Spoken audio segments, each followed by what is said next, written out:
Di toko nggak ada orang jual nyawa, jual motor banyak. Kasih saya anaknya.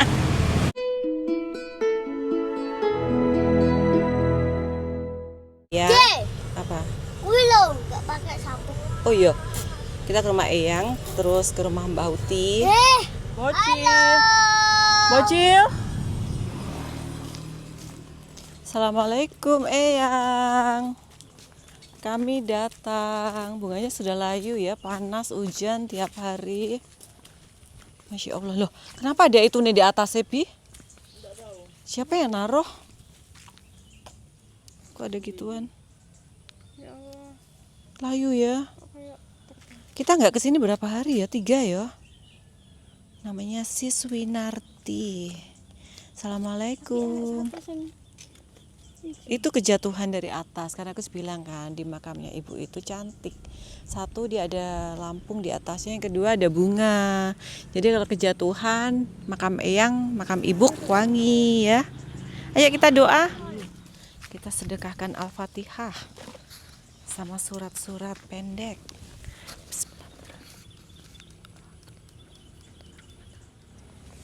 Kok sudah ada tumbuhin rumput ya? 10 hari, berapa Bi? 11 ke 12 Bi? 11 hari ya ada rumputnya, tapi katanya ada enggak boleh cabut ya. Nanti kita taruh itu Bi, bunga di sini ya Bi ya. Kalau tradisi di Indonesia, di Jawa kan dia pakai apa ini, bunga. Kalau di Brunei pakai air mawar. Kalau di Malaysia tradisinya pakai apa guys? Una sudah doa buat Eyang belum? Duduk sini. Una enggak rindu Eyang? Ayo doa. Doa dulu. Kok sepi ya? Biasanya ada yang penjaga makam guys. Assalamualaikum semuanya, selamat pagi. Kemarin tuh banyak banget yang tanya kronologi kejadian ibu aku hingga meninggal ya. Sedikit-sedikit aku akan cerita ya. Ini dari makam ibunda aku bersama Abi, Cimel dan juga Una. Sudah 3 hari aku nggak kesini, jadi bunganya sudah banyak yang layu. Hari ini nggak membawa bunga. Di sini itu memang tradisinya kita itu selain yang pokoknya memang harus berdoa, doa anak-anak, cucu itu yang insya Allah dikabulkan oleh Allah. Tradisinya juga ada yang bawa bunga. Hari ini nggak bawa bunga guys karena buru-buru. Ini makam ibunda aku. Kemarin juga ada yang confused, dipikirnya ibu yang ada di panti, bukan. Ini ibu kandung aku, mama aku, mak aku yang melahirkan aku, dan ini cucunya, cucu laki-laki pertamanya Abi sama Una, cucu laki-laki kedua. Kita di sini ya menjenguk Eyang karena selepas ini kayaknya dalam mungkin setengah bulan, 12 harian aku nggak ada 10 harian lah ya, nggak dapat ke makam ya. Kalau yang kemarin dalam 7 hari itu kami ke makam terus tiap hari, bawain bunga, bawain doa. Tapi selepas sholat pasti aku doain, sedekahkan setidaknya Al-Fatihah. Ibu tenang di sini ya. Tempatnya sudah enak. Tempatnya cantik, bersih, di atas tepat ada lampu, ada bunga, terus dekat dari jalan, bersih. Alhamdulillah, dapat tempat yang selesa ya. Nah, ini pekuburan tempat kakek aku juga, kakek aku di belakang sana dimakamkan. Jadi bapak dari ibu aku. Karena memang saat masih hidup, ibu aku pernah berpesan, katanya kalau suatu ketika meninggal ingin dimakamkan bersebelahan, inginnya dimakamkan bersebelahan dengan ayahandanya, tapi tempatnya ternyata sudah penuh, jadi dapatnya di sini. Jadi dari jalan masuk itu dekat kan, aku pakai kereta di sana, jadi di sini. Jadi kalau sekiranya lewat mau ke rumah nenek aku, grandma, itu pakai kereta saja, jalan sudah nggak malas gitu ya. Nanti kalau kita selepas 1000 hari kita bagi kayak di yang diduduki Abi itu, di kijing ya namanya, kayak gitu ya. Jadi kalau di kijing gitu kan nanti nggak akan ditempatin orang. Tapi karena masih baru jangan di kijing dulu, takutnya dia masih turun lagi kan. Ini pun sudah mulai agak terturun ya tanah ibu. Ya bahagia di sini ibu, insya Allah surga bersamamu. Karena di saat-saat terakhir ibu itu rajin banget sholat ke masjid. Saat kepulangan dari tempat adik aku, Cik Gurati kan tengah hari ya. Insya Allah semoga apa yang diucap ibu itu memang benar-benar lahir dari hatinya. Ibu aku mau untuk sholat zuhur. Insya Allah kalau memang benar-benar dia mau pulang untuk sholat zuhur, insya Allah mati syahid. Karena kepulangan dia mau ke rumah dari rumah adik aku itu memang benar-benar mau menunaikan fardu sholat zuhur karena 12.30 kan. Alhamdulillahnya selepas ibu umrah itu sepertinya ibu tuh jarang banget miss untuk sholat ya. Dan alhamdulillah dalam 3 bulan terakhir ibu itu rajin sholat subuh di masjid dan ada rancangan juga mau ikut pengajian-pengajian gitu. Insya Allah matinya adalah mati syahid, mati yang dirindui banyak orang, mati yang tidak menyusahkan anak cucunya, mati yang tidak merasakan kesakitan yang berkepanjangan. Jadi benar-benar kematian yang dirindui, diinginkan oleh banyak orang. Insya Allah kematianmu syahid ibu, dan surga insya Allah menunggumu. Amin. Tunggu aku di surga ibu ya. Tunggu anak-anakmu, cucumu semua di surga. Insya Allah nanti kita berjumpa di sana. Dan aku tuh tinggal sendiri karena ibu aku itu kan anak tunggal ya, anak semata wayang, anak sendiri, anak satu-satunya. Ya gimana lagi ya, namanya orang tua dibawa ke rumahku juga nggak akan mau. Dan lihat itu guys, musim mangga lagi. Ini sekarang musim mangga. Musim rambutan tahun ini ibu aku nggak ngelihat. Ini padahal sudah berbunga ya. Biasanya kami tuh ambil menjolok terus makan di bawahnya tuh. Sudah berbunga rambutan nenek. Ini kebun nenek aku. Sehinggalah ke belakang sana ada mungkin 20-25 pohon rambutan ya. Bauti ada? Kenapa? Ini mbah aku, umurnya 85. Nggak ikut mbah Juna? Nggak, di rumah sendiri. Bah. Mbak Musaton mboten mriki? Anu kimeng yang pare. Pare. Oh terus dalu kali sinten Bobok?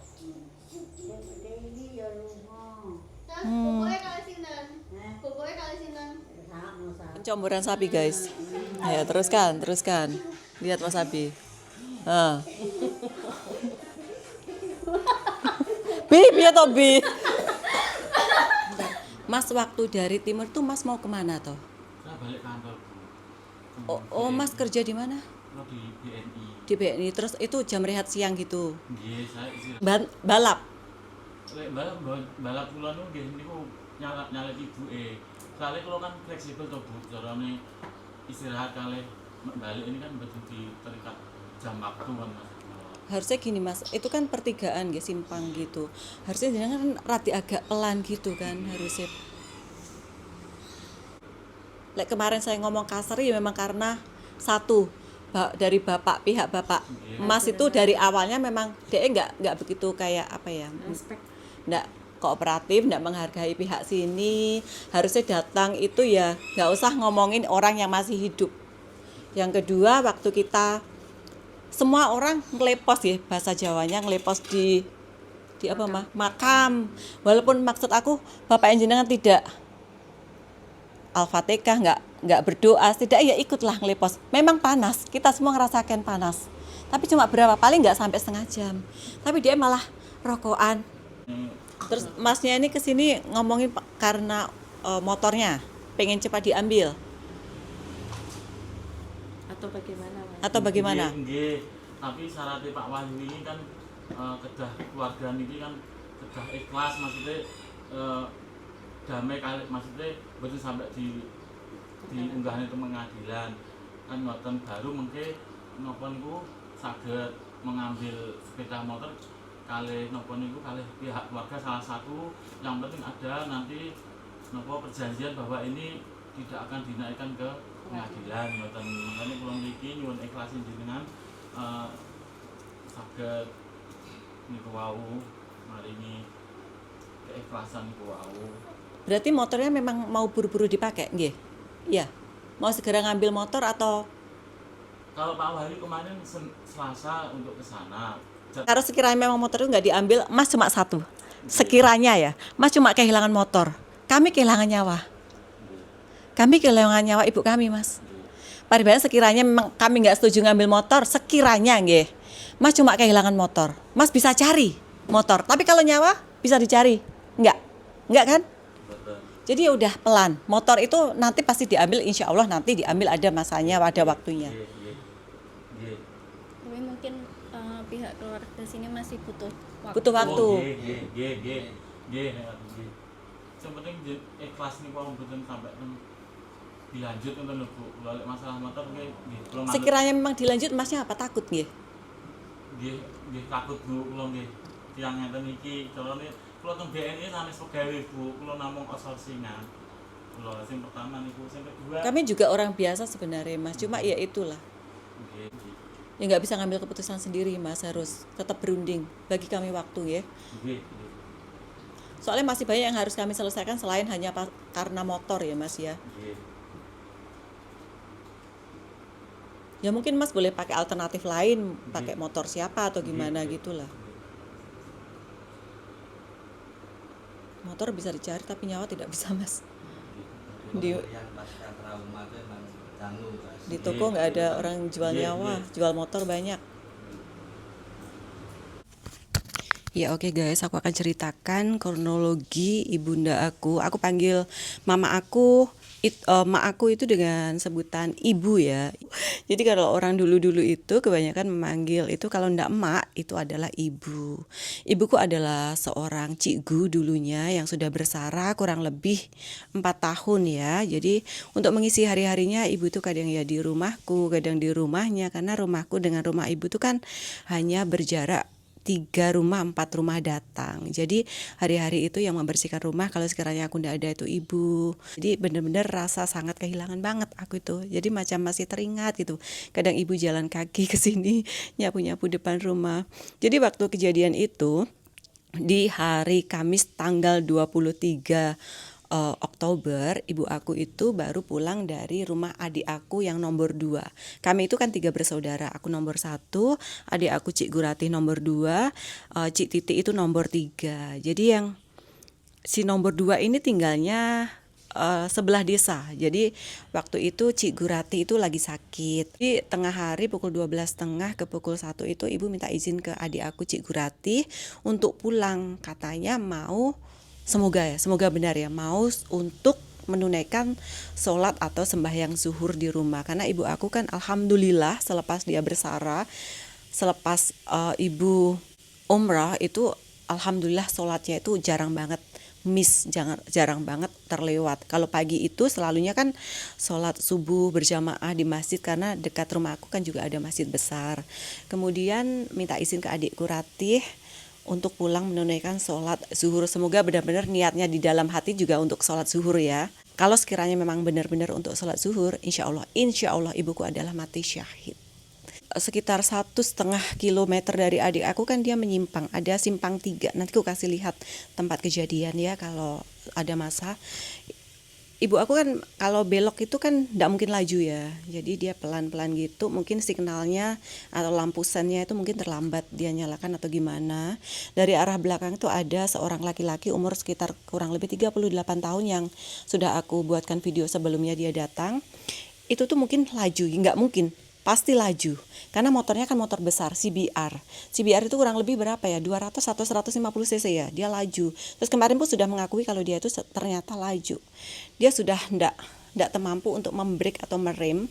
Dalam hatinya katanya feelingnya aku pasti nabrak. Terus aku bilang, kalau memang feeling kamu tuh sudah tahu nabrak, kenapa ndak kau rem, ndak kau break, kenapa ndak kau lengkokkan ke kiri atau ke kanan, tidak mengarah ke arah ibu aku. Katanya sudah ndak termampu lagi. Ya mungkin sudah takdir memang. Tapi setidaknya dia kalau sudah tahu itu simpang 4 kah simpang 3, harusnya dia itu agak pelankan ya speednya ya, jangan terlampau laju walaupun dia itu motor besar atau gagas atau buru-buru atau bagaimana. Akhirnya dia menabrak ibu aku dari sebelah kanan yang terkena mungkin kurang pasti ya. Reka ulang adegannya belum ada. Terkena di bagian tangannya, kan tangan ibu aku patah. Terus kemudian ibu aku mungkin terpental atau bagaimana, helmetnya itu pecah. terus kepalanya di sini mengeluarkan darah, gegar otak lah ya, gegar otak berat, dan tempurungnya itu kemungkinan pecah juga.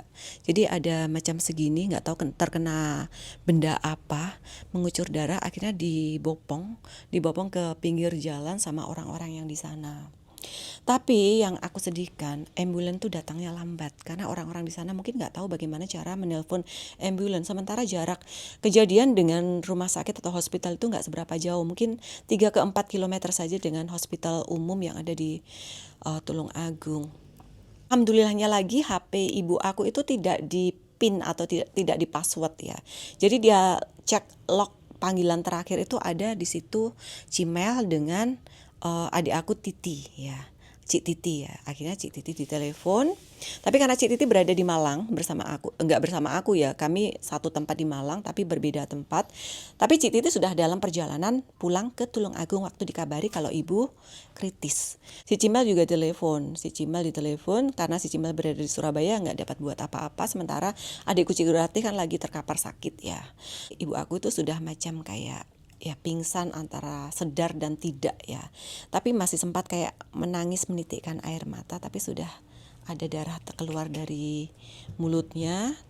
30 ke 40 menit berselang baru ambulan datang. Akhirnya si Cimel telepon tunangnya Mocin. Akhirnya Mocin yang datang, yang uruskan. Dia meminta izin juga ke arah kami anak-anaknya untuk macam kayak kan harus ada surat-surat yang harus tanda tangani untuk macam perawatan selanjutnya ya, karena kondisi ibu aku terus drop, saturasi oksigennya drop terus, dan tidak mungkin ada tindakan apapun, operation atau apa, itu harus menunggu ibu aku stabil. Nggak mungkin stabil karena darah mengucur, gegar otak lah ya, gegar otak berat.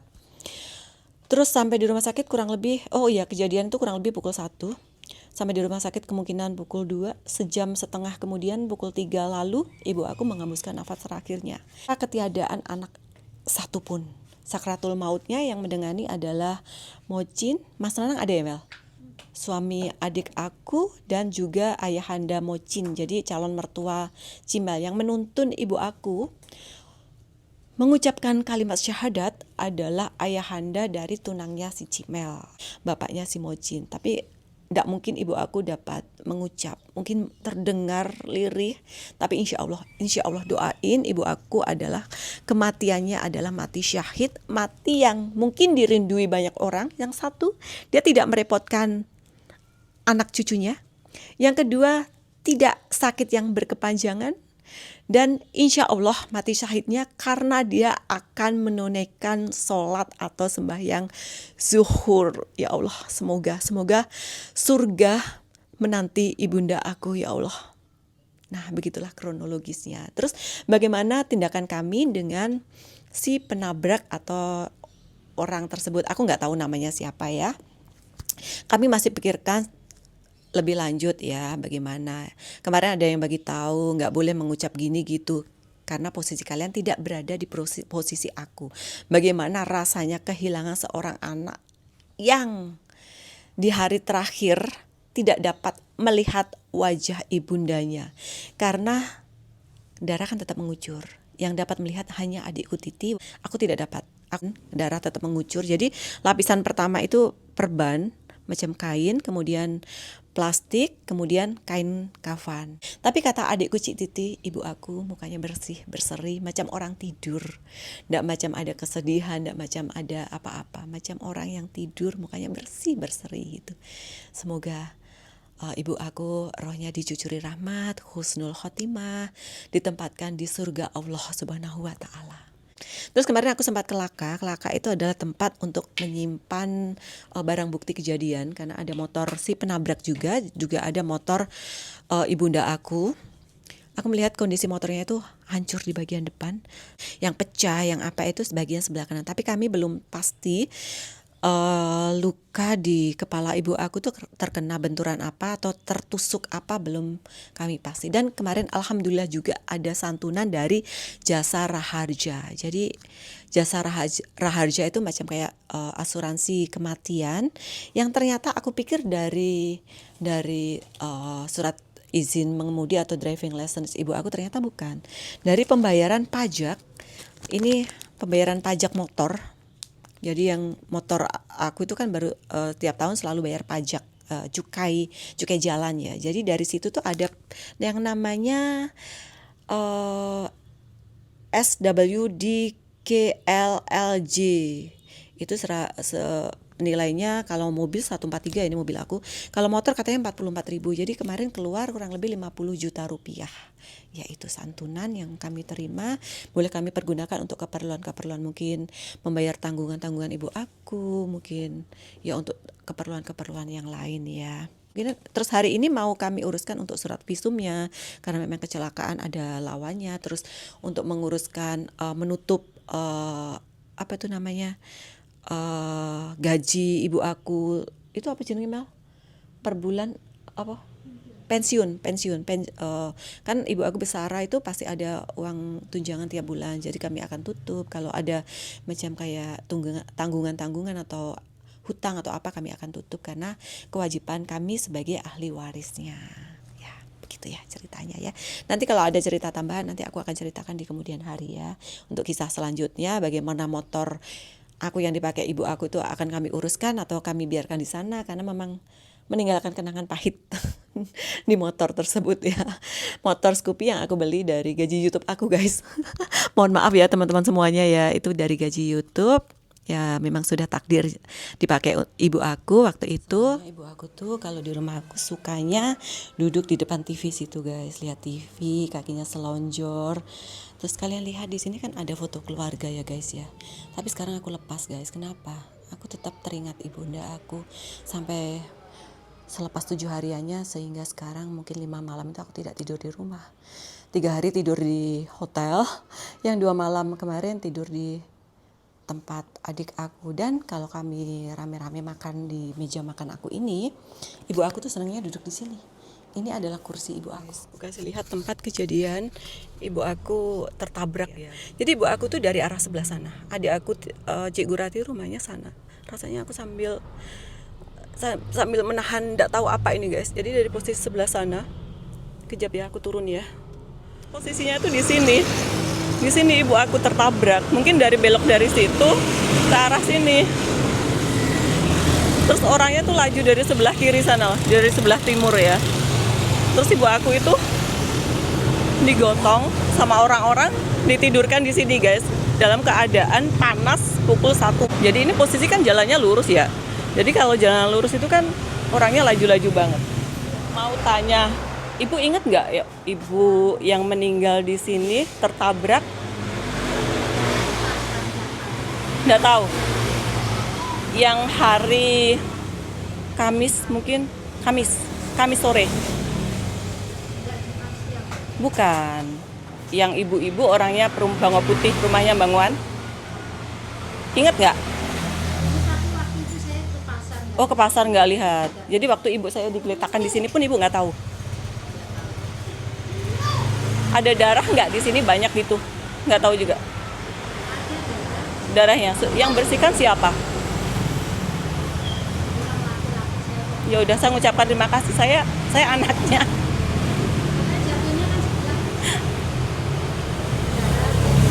Di selatan. Jatuh selatan terus diangkat ke sini.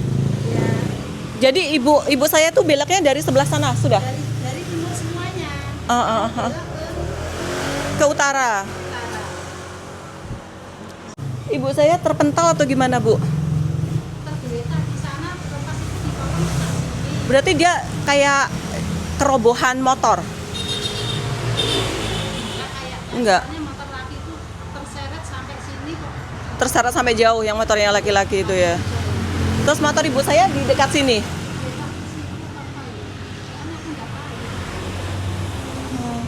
Terus nunggu ambulan tuh lama ya Bu ya? Nggak ada yang nelpon kan atau gimana Bu? Nggak, maksud saya kenapa nggak ada yang nelpon ambulan gitu cepet-cepet gitu? Nggak tahu ya. Sini nggak ada CCTV Bu? Nggak ada orang-orang rumah di sini, nggak ada yang punya CCTV? Depan situ warung Padang itu juga nggak punya? Ya udah, makasih ya Bu ya. Minta maaf kalau ibu saya merepotkan di sini. Ternyata dari sebelah sana semua guys. sedekahkan Al-Fatihah saja ya, semoga rohnya dijujuri rahmat. A'udzubillahiminasyaitonirrajim. Bismillahirrahmanirrahim. Alhamdulillahirabbil alamin. Ya Allah Ibu, maafkan anak-anakmu Ibu.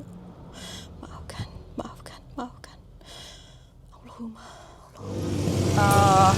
Ke tempat Cik Titi ya. Cik Titi lagi urus taspen ibu aku, karena ibu aku kan pegawai negeri ya, atau pekerja government. Jadi ada apa itu namanya? Ada yang harus diuruskan, macam ya segala sesuatunya ya. Jadi Cik Titi sama Cimel tadi sudah ada di sini. Taspen itu kepanjangannya apa ya guys ya? Tabungan pensiun mungkin ya. Katanya masih rame banget di sini. Udah ya, off camera ya. Biar semua settle. Ini kemana? Pulang. Ini kemana? Pulang, ketemu deh mama ya. Ya, semua settle. Untuk yang taspen, untuk yang tempat-tempat lain masih dalam progres ya. Jadi mulai sudah bulan ini ibu tidak mendapatkan uang pensiun sudah, karena ibu sudah nggak ada kan. Terus pesan moralnya, jangan sia-siakan orang yang menyayangi kita. Kalau dia yang nggak ada, kitanya yang akan kecarian ya. Jadi kami itu macam kayak, mungkin karena kesibukan kami macam nggak menghiraukan ibunda ya. Jadi itulah. Beliin roti Juna karena mau ditinggal tak kemarin janji kan mau ngebeliin roti. Minta biskut. Juna itu pun macam lain, mau ditinggal 10 hari saja. Karena sudah nggak mungkin kami cancel ya ke Korea, transit Singapura di tanggal 5, tanggal 6-nya flight ke Korea. Seminggu balik ke Singapura, baru balik ke Surabaya. Jadi 40 hari ibu ada, kami semua insya Allah. Itu yang rumah itu karo apa? Dia sukanya. Gue yakin ini 2 ya, habis 1. Bocil Juna. Roti sisir, kita cari roti kegemaran ibundaku. Roti sisir. Ini. Ambilkan 1 ini. Mereknya ini ya. Nih. Kesukaan ibuku. Dia kalau ke Indomaret mintanya ini. Pulpen. Terus ini satu-satu mereka. Jadi ini surat kuasa menguasakan. Jadi guys, surat kuasa itu memang harus ditandatangani oleh si pemberi kuasa. Jangan ditandatangani sendiri ya, Mbak Nastiti Permatasari ya. Lo gila apa? Lo gila apa? Itu melanggar hukum. Jadi ini Nastiti Permatasari ku beri kuasa untuk penyelesaian segala sesuatu di rumah menyangkut ibunda kami. Karena lo mau pergi lo Gue mau pergi ke Korea Utara. Apa Korea tadi bener? Korea berapa Mbak? 1 aja. Besok butuh lagi bener ya 2 toh ya. Mana matreku? Allahu Akbar. Mana boleh, harus asli. Tadi kenapa kok kasih yang asli? Mintanya gitu. Oh asli. Seharusnya tuh ya, ahli waris tuh ada 3 nama anak ibu. Tapi yang dikasihkan contoh ke aku dari Mbak Agnes yang punya taspen ini, yang ngurusin taspen itu tuh cuma diwakilkan ke aku. Jadi salah, terus akhirnya aku untung ada surat kuasa ini tadi udah. Oh dipikirnya anaknya 1 gitu. Iya. Oh ya nggak Tapi apa-apa. akhirnya nggak apa-apa soalnya ada surat kuasa ini. Ya guys ya, kalian kalau memberi kuasa dan diberi kuasa harus orang yang bersangkutan. Jangan kalian tanda tangani sendiri, itu namanya melanggar hukum. Oke, ini sudah tak tanda tangani sendiri. Ini buktinya aku pakai video. Perjalanan ke Surabaya pakai bus 2 hari yang lalu. Bus ini hari Jumat ya, Jumat, Sabtu, Minggu, Senin 3 hari yang lalu. Bus ini itu baru saja accident di dekat tempat tinggal aku. 2 mahasiswa meninggal. Karena apa? Karena sopirnya terlampau gagas. Jadi dia tuh macam kayak mau mendahului, terus membreak mendadak, jadi macam hilang kendali ya, mati di tempat. Tadi diantar Cik Titi sama Pak Cik Heru. Jadi aku balik ke Tulung Agung lagi 12 hari bulan ya, karena di akhir bulan ibu aku 40 harian. nggak mungkin aku cancel karena semuanya sebelum ibu aku meninggal itu sudah siap, tiket pesawat, tren ke Busan, terus hotel, terus visa sudah aku urus, kemudian apalagi ya, bus dari Busan ke Seoul, terus semuanya sudah siap. Kalau aku cancel juga sayang kan, membuang.